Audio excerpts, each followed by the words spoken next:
तो मूवी की शुरुआत होती है 1945 से, जहां एक जंगल पे जर्मन सैनिक ने एक कैंप बनाया हुआ था, जहां दो जर्मन सैनिक अपने जीप से बॉक्सेस को बाहर कर रहे होते हैं।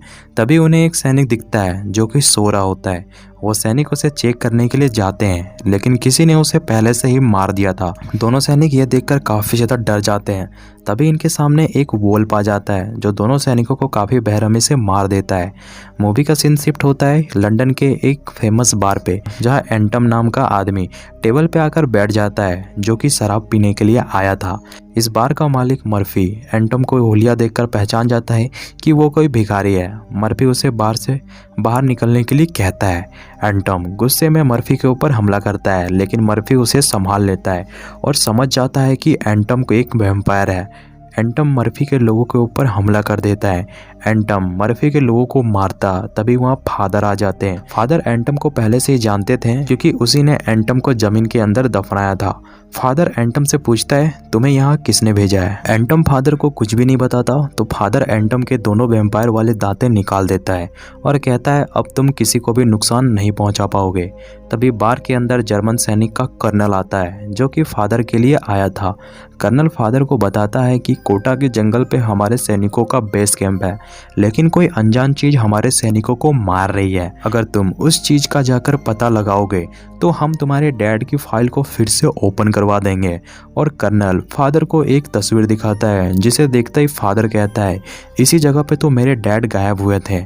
अब फादर भी जानना चाहता था कि आखिर इस जंगल पे है क्या, और वो इस मिशन पे जाने के लिए तैयार हो जाता है। कर्नल फादर से कहता है, तुम्हारे साथ हमारे कुछ सोल्जर भी जाएंगे जो तुम्हारी हिफाजत करेंगे और तुम्हें वहां से वापस भी लाएंगे। इतना बोलकर वो कर्नल वहां से चले जाते हैं। मर्फी फादर से कहता है, मुझे उन जर्मन लोगों पे बिल्कुल भी भरोसा नहीं है, और वो जिस जगह पे तुम्हें भेज रहे हैं वो जंगल के काफ़ी अंदर है, जहाँ खतरा काफ़ी ज़्यादा है। मेरी बात मानो तो तुम उस जगह पे मत जाओ। लेकिन फादर को तो उस जगह पे जाना था। इसी मिशन के दौरान वो अपने डैड के बारे पे पता लगा पाएगा कि आखिर उसके डैड के साथ क्या हुआ था।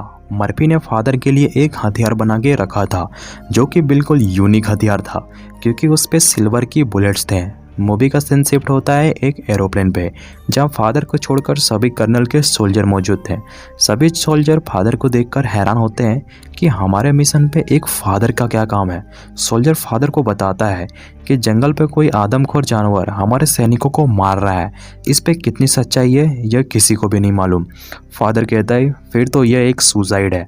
अब इधर हम कोटा के गांव को देखते हैं, जो कि अमेजन फॉरेस्ट के बिल्कुल बीचों बीच में है, जहां एक अमेलिया नाम की लड़की को सजाया जा रहा होता है, जिसे किसी के सामने पेश करना था। लेकिन अमेलिया उस चीज़ को अपनाना नहीं चाहती थी, इसलिए वो जंगल पे भागने लगती है। लेकिन कबीले के लोग उसे पकड़ लेते हैं और उसे बांध देते हैं, और कबीले के पुजारी उसके ऊपर जादुई टोना करने लगते हैं। तभी वहाँ एक वोल्प आता है, जो अमेलिया के बॉडी पे कोई चीज़ डाल देता है, जिसके कारण उसके बॉडी पे चेंजेस होने लगते हैं।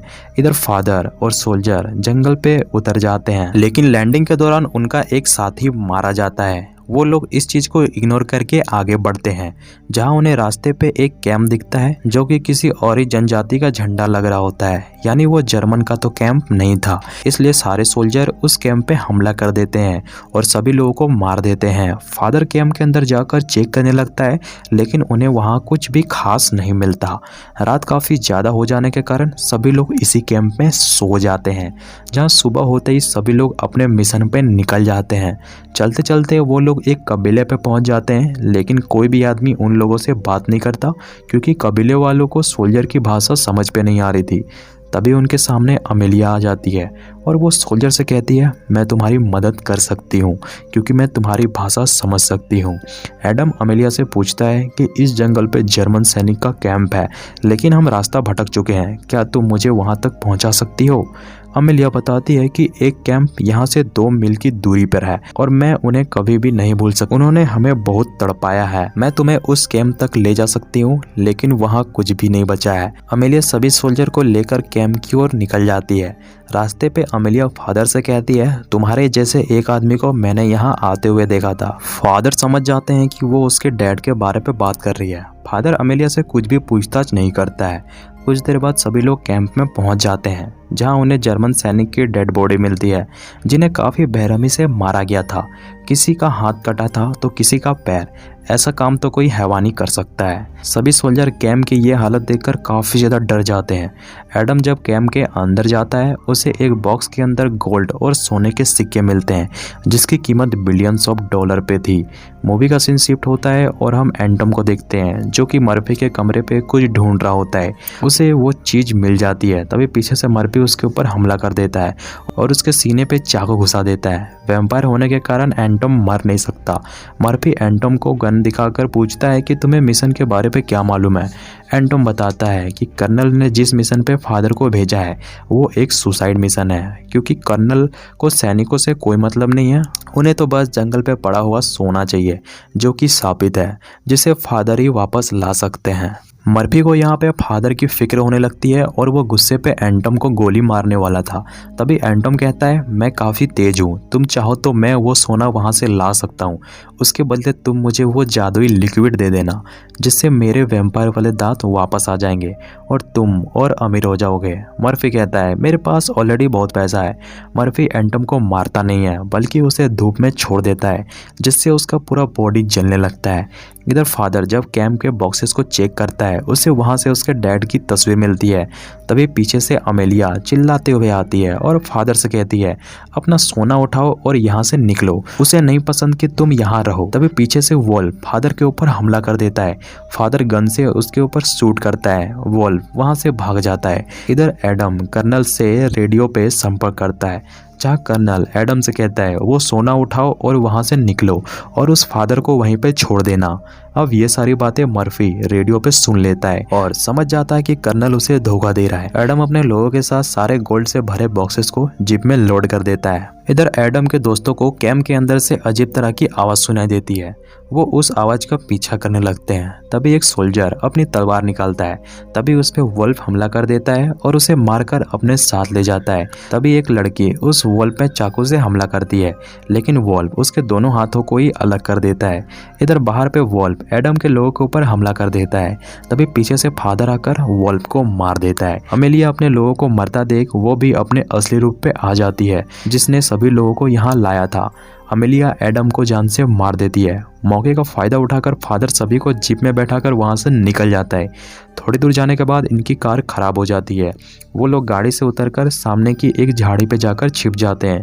तभी वहाँ 3 वोल्फ आ जाते हैं, जो उन्हें चारों तरफ ढूंढने लगते हैं। फादर चुपके से सभी को लेकर वहाँ से निकल जाता है और एक सुरक्षित जगह पे पहुँच जाता है। फादर को लगने लगता है कि इन्हीं लोगों ने मेरे पिता को मारा होगा, इसलिए फादर बाकी के सभी वोल्फ को मारने का फैसला करता है। फादर दोनों को सिल्वर की बुलेट देता है और कहता है, इनका यही सबसे बड़ा कमजोरी है। इधर कबीले के लोग बाकी के बचे लोगों को मारना चाहते थे ताकि गांव में शांति बनी रहे।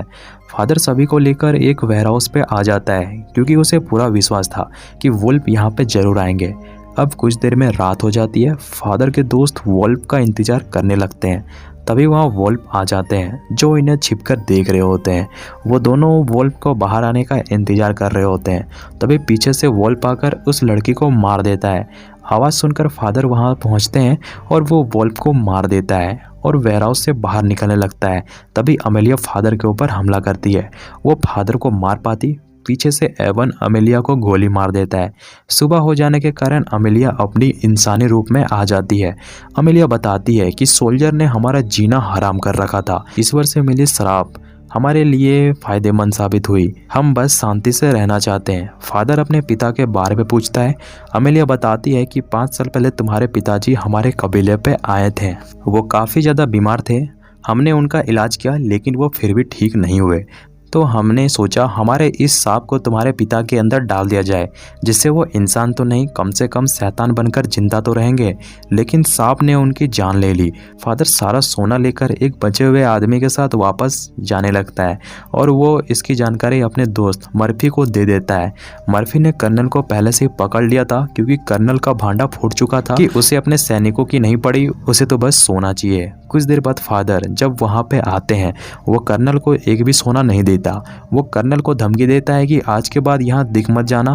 मर्फी और फादर आपस में बात कर रहे होते हैं। तभी एक आदमी वहां पे आता है और वो फादर से कहता है, हमारे पूरे गांव को एक श्राप है, इसके संपर्क में कोई भी आता है तो उसकी आकस्मिक तरीके से मृत्यु हो जाती है।